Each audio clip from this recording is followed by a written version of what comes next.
que o bom educador nunca dá ao seu discípulo a lição pronta. Seria um crime contra o discípulo oferecer a ele a lição pronta. O mestre dá a certeza de sua presença, para retirar alguma dúvida, para poder ajudar a dissolver aquilo que está atrapalhando e prejudicando o aprendizado, mas em alguns momentos o discípulo terá de conviver com a sua solidão. O mestre se cala e se recusa a dar a resposta que nós tanto buscamos. Não é assim na vida? Há respostas que Deus só pode nos responder através do silêncio dele. Isso é mão de Deus também nos sustentando. Que às vezes a gente tem a ilusão, e isso é fruto de uma visão ingênua. Infelizmente, o discurso religioso ao longo da nossa vida pode nos colocar visões ingênuas de que Deus vai fazer tudo por nós, de que Deus faz isso, que Deus faz aquilo.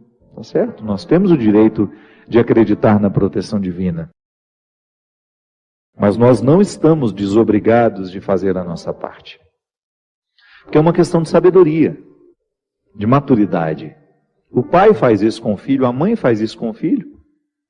O amor não pode nos fazer pensar, o amor que a gente sabe que Deus tem por nós, não pode nos fazer pensar de que Ele fará tudo. Gosto muito dessa expressão. Nós só temos o direito de esperar pelo impossível depois que a gente fez tudo o que nos foi possível. Então Deus nos protege? Sim. Mas Ele também pede que eu faça a minha parte nessa proteção.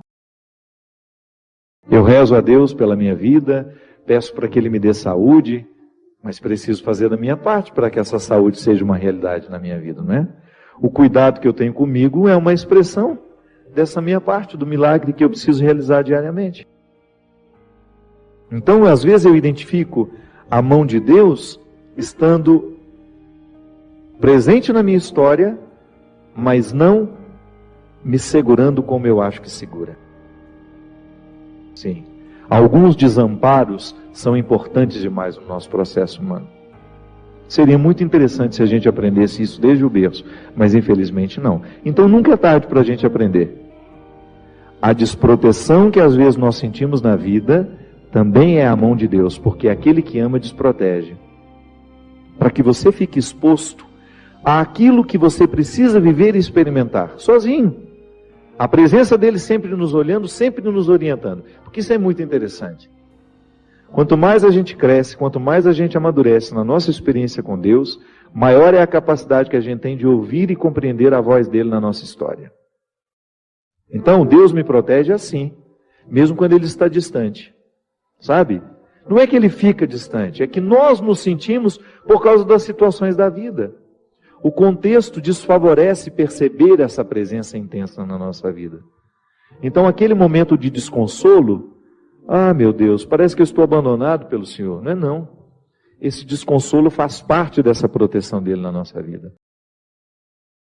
Porque quem ama sabe muito bem que o amor também precisa passar pela dura experiência da desproteção. Porque excesso de amor desprotege. Não é assim que funciona? Quando uma pessoa é excessivamente protegida, no fundo, no contrário de tudo isso, existe uma desproteção, porque aquela pessoa não consegue amadurecer. Então ela vai ser eternamente ingênua. Vai ficar eternamente acreditando que ela está dentro de um conto de fadas. E a vida não é um conto de fadas. Então acreditar na proteção de Deus não nos dá o direito de pensar que Deus fará tudo por nós, que caminhará por nós. Não. Ele vai estar sempre nos fortalecendo à frente dessas batalhas que nós precisamos enfrentar, mas nós estaremos na responsabilidade de realizar a parte que nos cabe. Foi assim com Moisés. Essa música cita Moisés, né? Foi essa mão que ajudou Moisés a dividir o mar em dois. Há nessa passagem uma riqueza muito grande que está em Êxodo. Quando Moisés está apavorado, porque ele retirou o povo do Egito e saiu na direção dessa terra protegida. Protegida não, prometida. Está vendo? Que também é um pouco protegida, né? A terra prometida seria alcançada, uma promessa que Deus fez a Moisés, desde que ele se encorajasse a retirar aquele povo da escravidão e atravessasse as dificuldades do deserto. Veja que quem já teve a oportunidade de ir a Israel sabe muito bem o que é o deserto.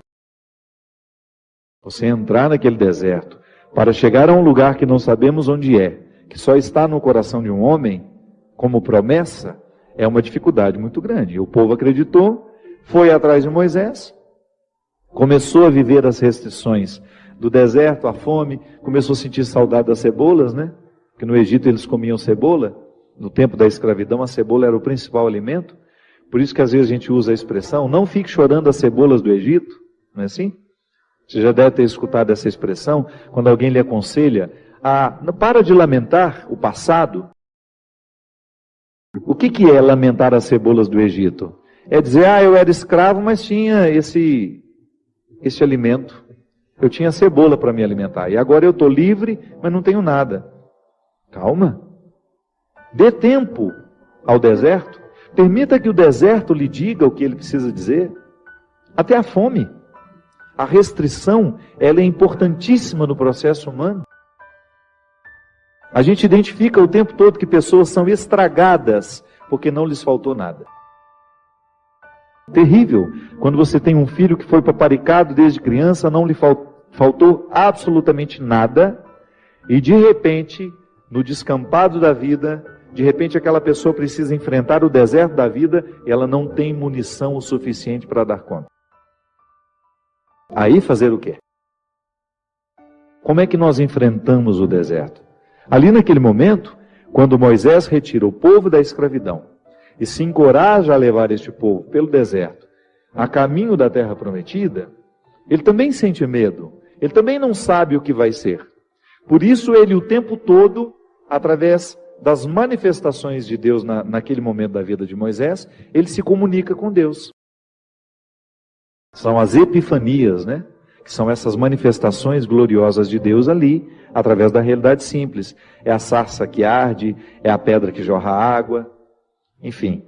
Deus vai conversando com Moisés, vai dando a ele sinais de que ele está no caminho certo, mas não o priva da desproteção que o deserto lhe causa. Então, desprotegido naquele deserto, materialmente falando, ele pode firmar uma confiança em Deus que nenhum outro conforto havia dado. Está vendo como é interessante? Como a desproteção, a aparente desproteção, ela tem todo um cuidado reservado e de bastidores ali. Da mesma maneira como você que é pai, é mãe, e você cria uma restrição ao seu filho para que ele possa amadurecer, não é assim? Às vezes você retira alguma coisa do seu filho para que ele sinta realmente a falta, para que depois ele tenha condições de valorizar depois. Volto a dizer, muitas pessoas dão errado na vida porque não lhes faltou nada. Aí você observa que quando falta demais também pode causar um desequilíbrio, uma falta de confiança na vida, nas pessoas. Enfim, é o equilíbrio que dá certo. Quando você começa a educar, colocando proteção e aparentes desproteções, onde aquela pessoa terá de enfrentar a situação sozinha, ainda que você esteja vendo de longe. Eu enfrentei situações na minha vida extremamente difíceis, que não bastava o outro dizer, eu estou aqui. Por quê? Porque elas eram minhas. Até ajuda. Você olhar para o lado, saber que tem um amigo com você, que existe uma mãe, que existe um pai, um irmão.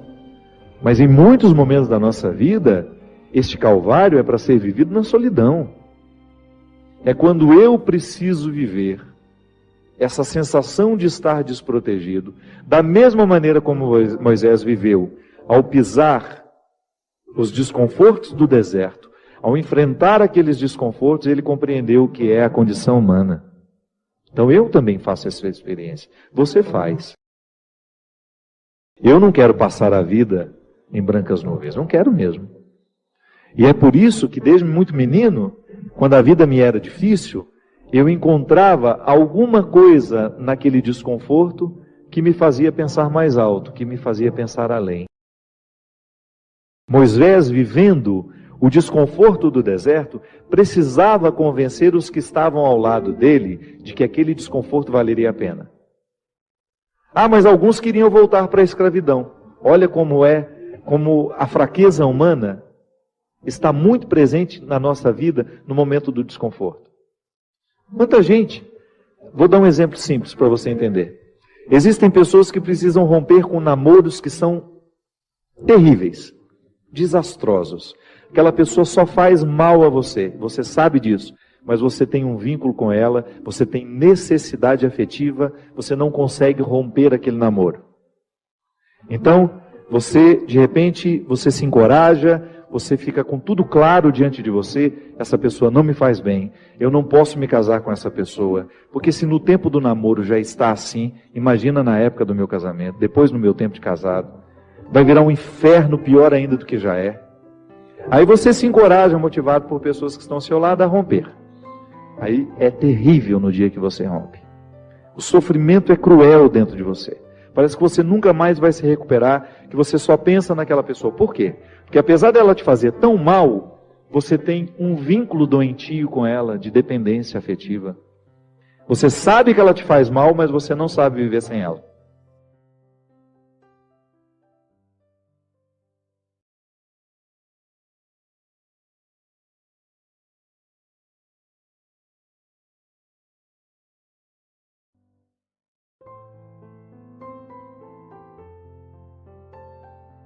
Padre, como me livrar dos vícios e hábitos que nos deixam em pecados? É lutando mesmo, né? O máximo que a gente pode fazer é buscar uma orientação e depois é luta pessoal. Se você não assume diante de você os compromissos que você tem, as metas a serem alcançadas, se eu descuido do que é urgente hoje, é bem provável que isso venha me sufocar amanhã. É aquela mesa que vai ficando acumulada de trabalhos, né? Porque a gente não soube fazer o trabalho nosso de cada dia. Vício é a mesma coisa, minha gente. Se você não trabalha com ele, se você não lida com ele, no momento em que ele está pequenininho, no momento em que ele cresce e ele vai se avolumando, vai ficando cada vez mais difícil. Então como é que a gente vai se livrar dos excessos? É jogando uma dose por dia e fora. Eu gosto muito da proposta que tem os alcoólatras anônimos, por exemplo. Hoje é o meu dia de sobriedade. Eles não estão preocupados com o que foi ontem, nem estão preocupados com o que vai ser amanhã. A sobriedade de hoje é diante daquele copo que está diante de mim. É assim que a gente vence. Se eu não coloco a minha meta, se eu não estabeleço ali a minha luta diária, é bem provável que eu não vá conseguir muita coisa nessa vida. É como estudar para o vestibular, né? Não tem como você estudar tudo de uma vez. Se você não vai em partes, vivendo o processo, na hora que chega um momento, chega um dia antes, você vai querer estudar tudo de uma vez, não dá conta. A gente se livra dos vícios assim. E da mesma forma a gente adquire a virtude devagar também. Ninguém fica virtuoso da noite para o dia. Da mesma maneira que ninguém fica defeituoso da noite para o dia. Tudo isso vai entrando na nossa vida, nas escolhas que a gente vai fazendo, em doses homeopáticas, né? Já viram? Já viram homeopata tomar remédio? Dá sono na gente. Dá sono. Mas ele é um princípio, né? É uma medicina aplicada que tem que ser daquele jeito, não tem outro jeito. É aquela disciplina, é aquele rigor. Agora, isso aqui é interessante, né? Veja bem, está tomando um remédio, está fazendo um momento de tratamento. Mas agora, é claro que a alma, o espírito também fica disciplinado naquele momento. Porque quando você faz a experiência dessa disciplina prática, alguma coisa dentro de você vai aprendendo também. É como eu, tendo que ficar calado esses dias, com toda sinceridade, eu fiquei com um projeto, estou com vontade de fazer um projeto para o futuro, de ficar algumas horas calados no dia. Eu quero isso. Porque eu descobri uma coisa assim no silêncio que é disciplinador. É muito bom quando você passa pela experiência daquela disciplina. Hoje, por exemplo, eu estava vendo no noticiário da tragédia de Santa Catarina. O rapaz estava deitado na cama, ele estava totalmente imobilizado. Aí o médico disse que ele vai voltar os movimentos do corpo à medida em que fizer fisioterapia. E aí perguntaram para ele, né, como é que ele estava se sentindo. Eu achei impressionante a resposta dele. Ele virou e falou assim: eu estou me sentindo melhor do que antes da tragédia. Aí o repórter, mas por quê? Ele falou, não, porque eu estou aqui imobilizado, sem condições de sair daqui, mas você não tem ideia do quanto de coisas que estão acontecendo dentro de mim. Eu estou sendo transformado num ser humano mais amoroso, e falando isso sorrindo, gente, deitado naquela cama, inutilizado, dizendo tudo isso. Eu estou me transformando num ser humano mais paciente, eu estou me transformando num ser humano que, quando levantar daqui, vai fazer muito pelas pessoas que precisarem de mim. Achei aquilo fantástico, né? Faz daquele momento um momento de aprendizado.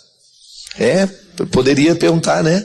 Como é que eu faço para me livrar dos meus excessos, né? Como é que eu faço para me livrar dos meus vícios? Pode ser que, se não vier pelo amor, meu amigo, vai vir pela dor. Vai ter que passar por um momento de dificuldade para você purificar os seus excessos e então você entrar na dinâmica da transformação que todo ser humano tem que passar. Gente, é tão lindo você identificar que o Evangelho nos retira os excessos. Você fica mais leve. Seguir a Jesus é você ser mais leve. Da mesma maneira como aquele rapaz deitado na cama tinha a sensação de que ele estava sendo transformado pela força do sofrimento num ser humano mais leve. Estava jogando fora os excessos. E é verdade, às vezes quando nós passamos por uma experiência assim, a gente joga fora os excessos da gente. Outro dia eu encontrei um pai que perdeu o filho num acidente muito trágico. E aquele homem, ele estava tão purificado por aquela dor, ele estava tão sensível aos outros filhos que ficaram, à esposa que estava do lado dele, que quase que a gente tinha que pensar assim, sabe, um absurdo, a morte do filho lhe fez bem. Claro, a gente jamais diria isso para ele, jamais alguém teria coragem de dizer isso para ele. Faz a leitura do avesso. Se a gente faz a leitura do lado direito, a gente jamais teria coragem de reconhecer isso. Porque ele, na verdade, era um homem indiferente aos filhos, ele era um homem indiferente à mulher, ele era um homem que só pensava no dinheiro que tinha. E 1 ano depois da morte do filho dele, eu o encontrei. E eu não consegui identificar que era aquele mesmo homem. Que era aquele mesmo homem que eu conhecia, que eu frequentava a casa, que eu sabia dos problemas que tinha. E aí depois, até mesmo conversando com a esposa dele, né? Eu falei, é isso mesmo que eu estou vendo? Ela falou assim, padre, depois que o meu filho morreu, o meu marido é outro. Eu acho que ele abriu os olhos para a vida, ele descobriu que não adiantava só ganhar dinheiro, ele descobriu que ele tinha outros filhos. Eu acho que ele viu morrer um, que ele não chegou nem a amar direito. Eu achei aquilo tão interessante, minha gente, porque na verdade, qual é a leitura que a gente pode fazer? Faz do avesso agora, a leitura do avesso. É isso. A morte do menino fez bem ao pai. Por mais estranho que possa parecer isso. Por mais que isso possa ferir o nosso ouvido, que a morte de alguém possa fazer bem. Acordou o pai. Ele acordou para a vida. Ele ficou mais leve. Julgou os excessos fora. E na experiência de julgar fora os excessos, ele descobriu dentro dele uma leveza que o fez um homem maravilhoso. É bonito, né? Antes de morrer, ele descobriu que ele poderia ser o pai que está sendo. Antes dele ir embora, de maneira definitiva, da vida daquela família, ele conseguiu alcançar a possibilidade de ser um ser humano melhor. E é aqui, gente, que entra essa dinâmica do sofrimento. Muitas vezes uma vida muito ordenada, muito feliz, tudo muito bonitinho, não desafia a gente para crescer. Agora, de repente, um tropeço, uma queda, e aí a gente está com a necessidade de dar sentido a tudo que ficou. É o lado criativo da dor, que eu insisto em dizer. Então, às vezes, o que nos falta é isso. O que nos falta é a coragem de viver a disciplina que a dor nos traz. De você viver o aprendizado que ela lhe sugere. Ficar mais leve. Às vezes nós somos tão pesados uns na vida do outro, né? Coisa pior que tem na vida é você conviver com uma pessoa pesada. Estou falando por dentro. Ela entra no ambiente, né? Parece que entrou um saci. Tinha essa história também lá quando o ambiente ficava pesado, lá em Minas Gerais, parece que o Saci entrou aqui dentro. Umas coisas que a gente não sabe, né? É uma coisa ruim mesmo, né? O encardido, como dizia o Padre Léo, né? Tem gente que legitima a presença do diabo no mundo. É uma coisa impressionante. Tem gente que consegue ser o legítimo diabo na terra. Do jeito como vive, aquela cara, aquela aborrecida, aquela, né? Já chega, já te dá até aquele arrepio, né? Pelo amor de Deus, vamos melhorar, né, gente? Vamos ficar mais leve. O diabo nos pega é aí, no peso que a gente leva com a gente, quando você começa a ser pesado na vida do outro. Muito triste isso. A vida nos ensina que à medida que mudam as estações, há sempre uma realidade que permanece na natureza. Pode ser que uma estação venha e retire todas as folhas de uma árvore. Pode ser que venha uma outra estação e encha de flores. Pode ser que, modificando a estação, essas folhas percam a vitalidade, o viço e caiam. Mas uma coisa é certa: a raiz permanece em qualquer que seja a estação. Há na planta um sustento que a faz permanecer viva, mesmo quando tudo está contrário a ela.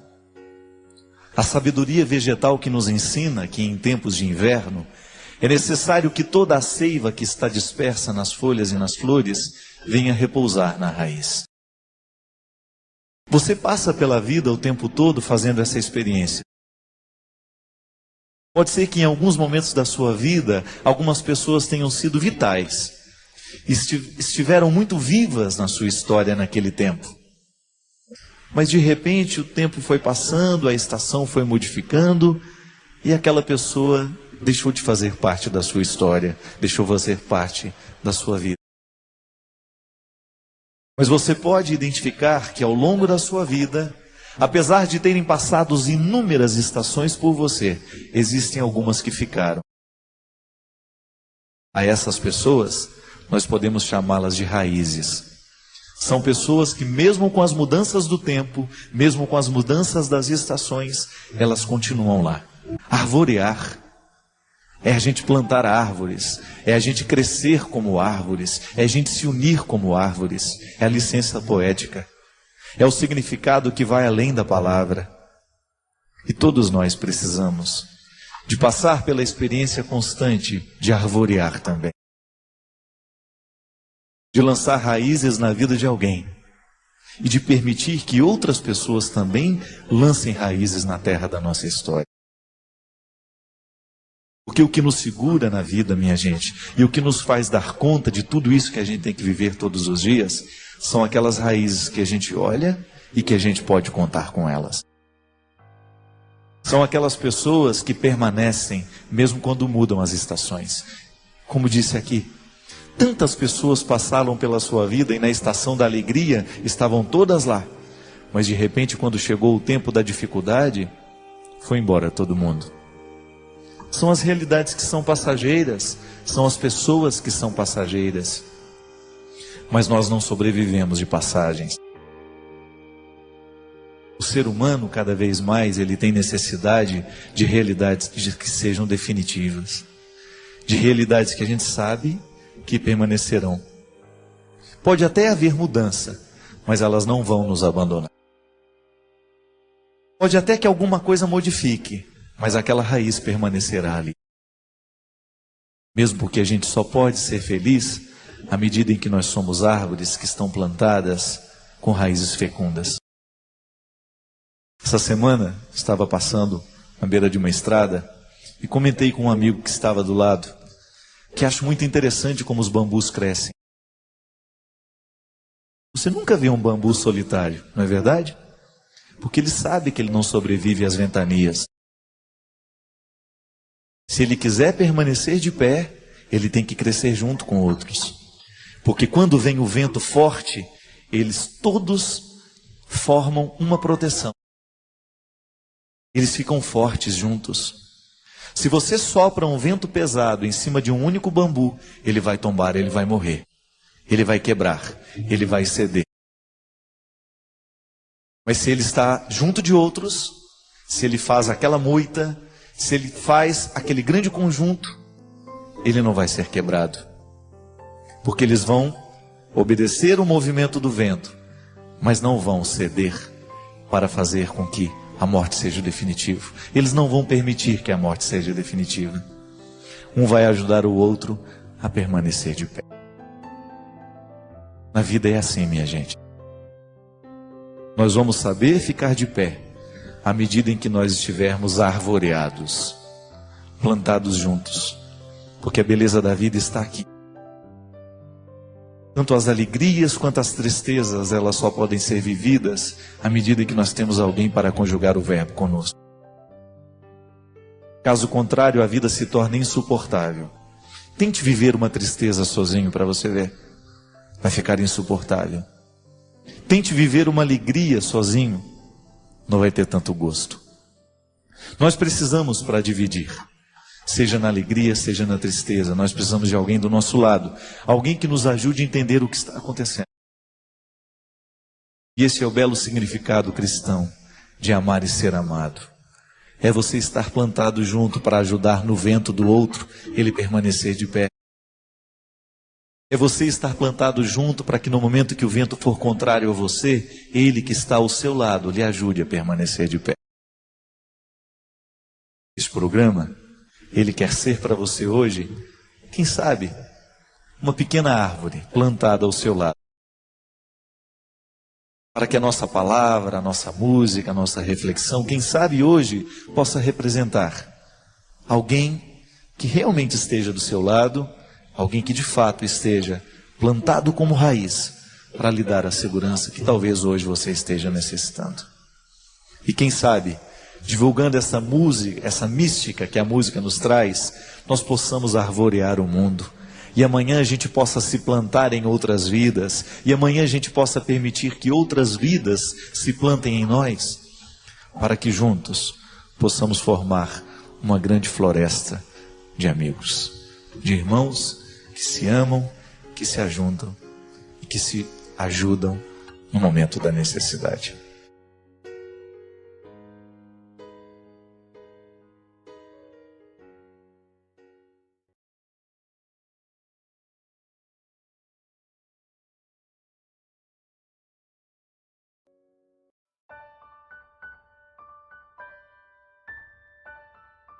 Fé, todos nós temos crises de fé.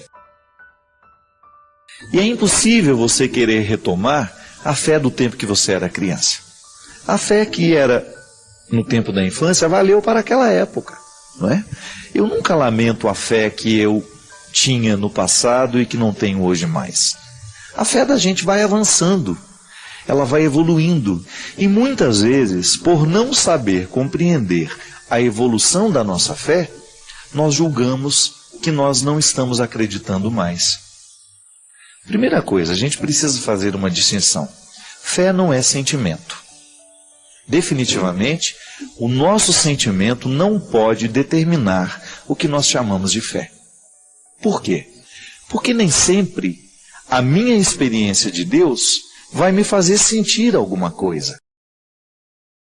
Da mesma forma como eu posso pegar um texto, fazer a leitura daquele texto e ele não tocar absolutamente nada na minha sensibilidade.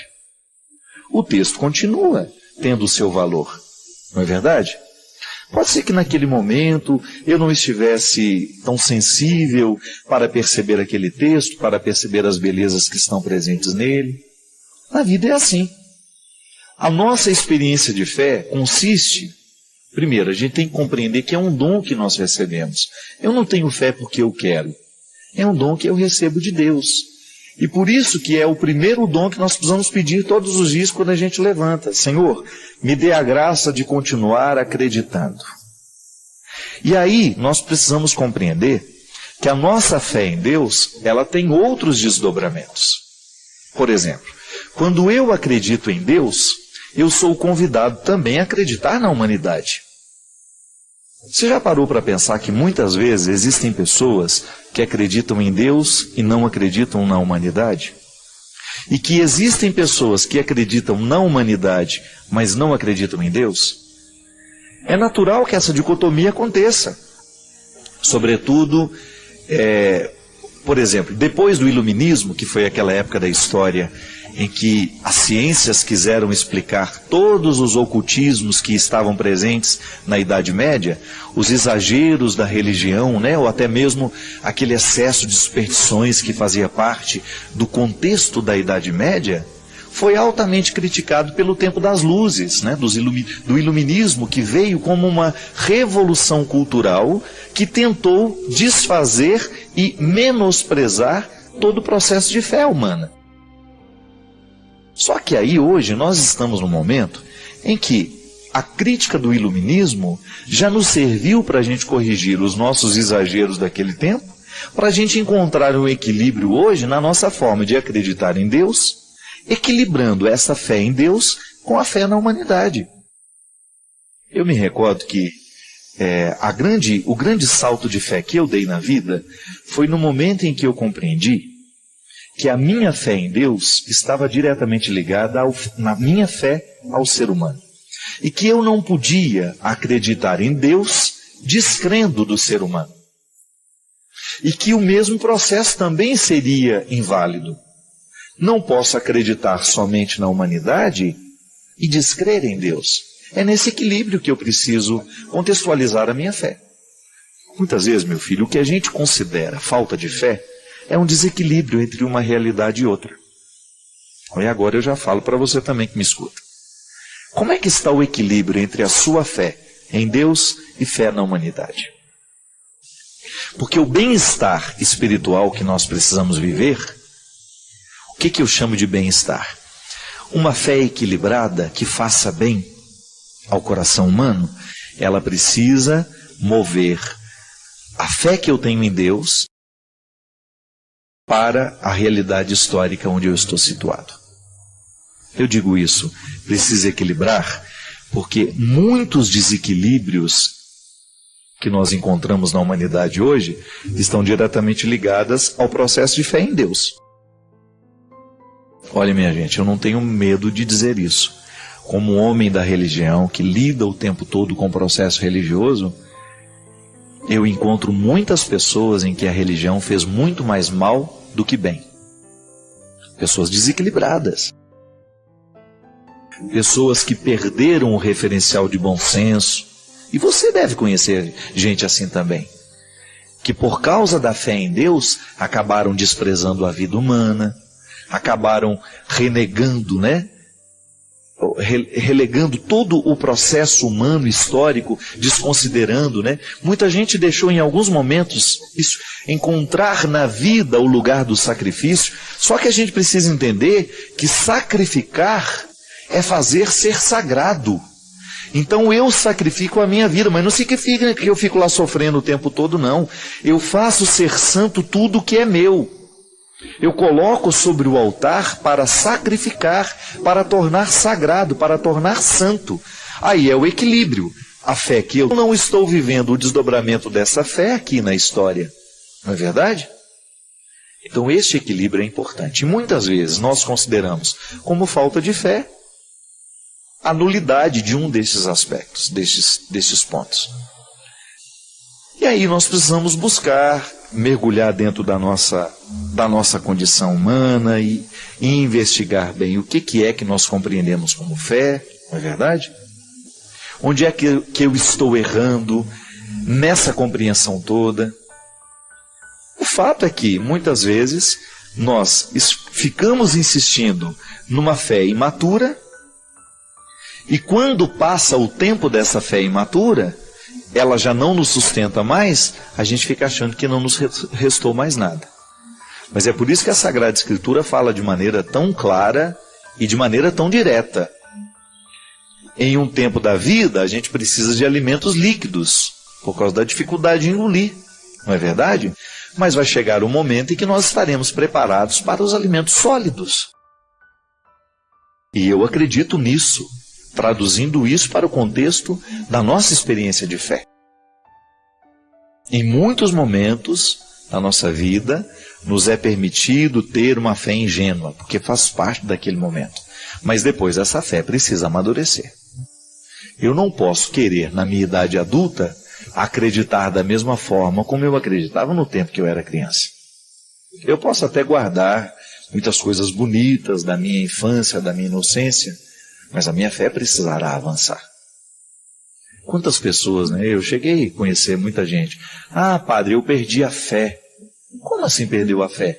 Ah, porque eu fui estudar o que a igreja fez na Idade Média, como a igreja foi cruel, a igreja matou muita gente, a igreja teve a questão da Inquisição. Muita gente perdeu a fé porque estudou na história que a igreja praticou a Inquisição.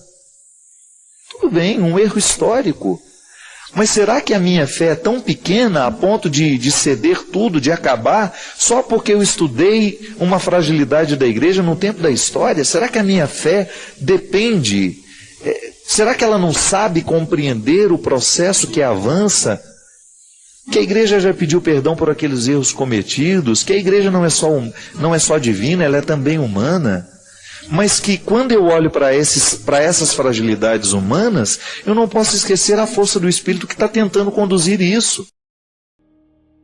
O Espírito Santo deve ter sofrido muito no momento da Inquisição também, porque ele também certamente não queria aquilo. Mas a compreensão das pessoas que guiavam a igreja naquele momento não era capaz de compreender o que o Espírito estava indicando. Gente, isso acontece com a gente. Quantas vezes nós cometemos um erro porque nos faltou clareza na compreensão do todo, não é verdade?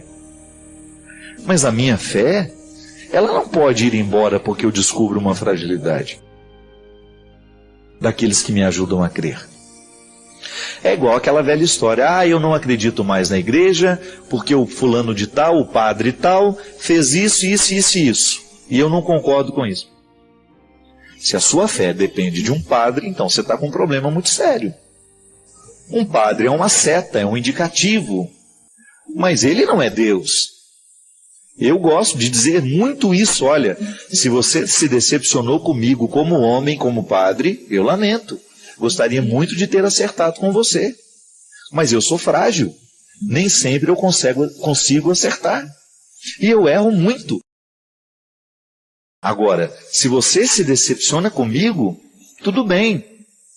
Agora, não se decepcione com aquele que eu anuncio. Não confunda as coisas. Você não pode misturar a fé que você tem em Jesus com a fé que você tem em mim. Veja bem, aqui é interessante porque nós temos os dois pontos que eu acabei de falar. Fé em Deus e fé na humanidade.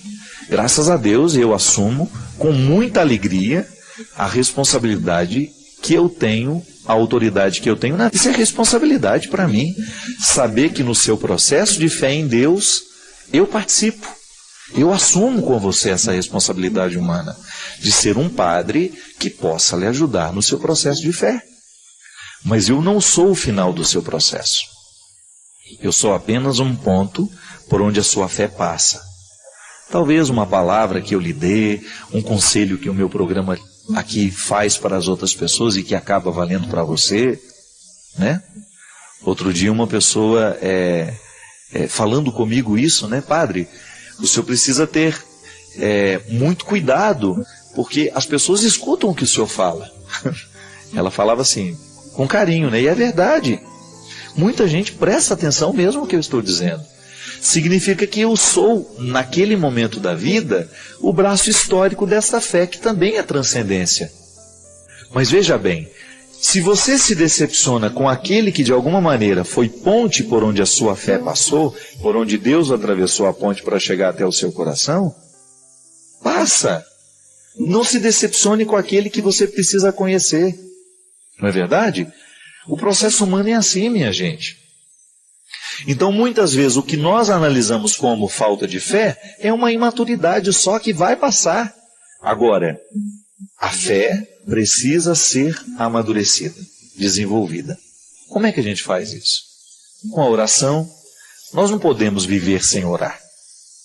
E quando eu falo de oração, minha gente, compreenda da maneira mais ampla, da oração mais tradicional até aquela satisfação que o seu coração sente de repente, de saber que você está conectado a Deus. que Deus faz parte da sua história, que você o reconhece presente no seu caminho, na sua história. Tudo isso é orar. Viver pode ser uma oração. Desde que você amanheça o dia e se disponha a viver bem, a fazer bem às pessoas que você vai encontrar, a não ser um peso para o outro, a ajudar o mundo a ser melhor, tudo isso é rezar. Aí veja bem, a nossa oração também tem duas dimensões. Aquela reverência a Deus, eu reconheço Deus como meu Salvador, meu Senhor, a Ele presto louvor, culto. Mas quando me encontro com as pessoas, eu preciso também recordar que o louvor que agrada a Deus é o amor que eu amo, é o perdão que eu concedo, o abraço que eu dou, não é assim? Não é nenhum problema a gente errar um com o outro. Às vezes a gente erra, mas é tão nobre a gente reconhecer, olha, me desculpa, me perdoa. Isso é orar. Isso é louvar a Deus. Não foi Jesus que disse, antes de apresentar a oferenda, vai e reconcilia com seu irmão, com seu amigo, que você está meio brigado, né? Com aquele que você já não fala há tanto tempo, com aquele que você guardou rancor, ódio, ressentimento. Porque a vida sempre vai nos oferecer esses dois pilares. É a transcendência e a imanência de Deus. Eu posso elevar os braços para o céu, louvar a Deus, mas eu preciso saber que meus pés continuam presos nesse chão. Não é? A cruz tem a dimensão vertical, mas ela também tem a dimensão horizontal. Se você olhar para o lugar em que Jesus foi crucificado, lá você tem fé no homem, fé em Deus. Um traço nos aponta para o céu, onde nós permitimos que o nosso coração vá sempre, que ele transcenda, que ele saia, né, que ele voe longe, que ele busque a eternidade, mas por outro lado existe um outro traço nos mantendo no horizonte da história. A cruz é essa metáfora. Entre Deus e a humanidade há um ponto de união. E que a fé bem praticada, ela vai nos colocar sempre nessa dinâmica. O amor que eu tenho a Deus se manifesta na minha história. É a grande questão que São Tiago apresenta na carta, né? É fé ou é obras? E que durante muito tempo dividiu protestantes e católicos.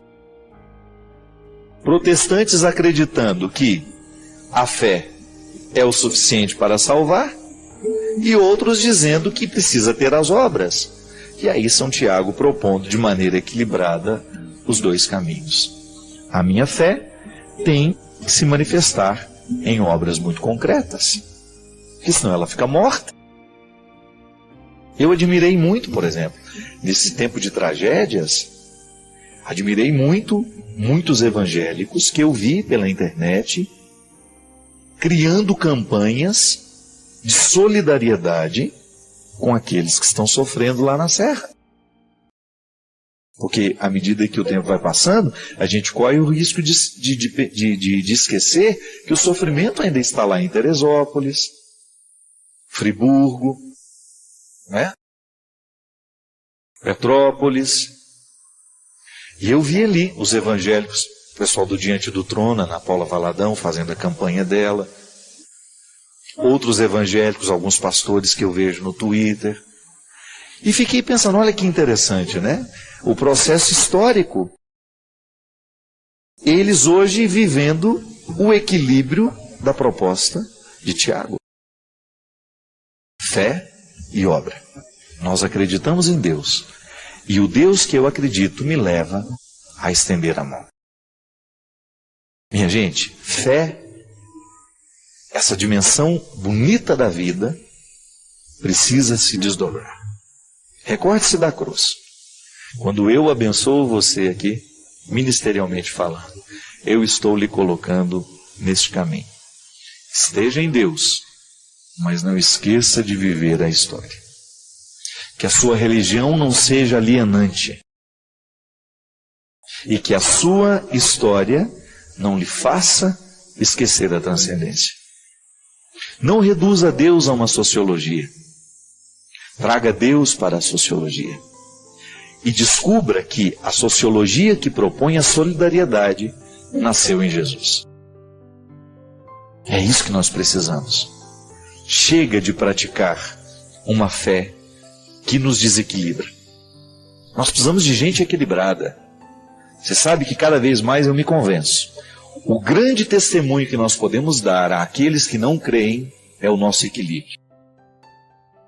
É a gente mostrar com a nossa vida que nós somos homens e mulheres de reflexão, que nós somos homens e mulheres de bom senso e que a religião fez bem ao nosso coração.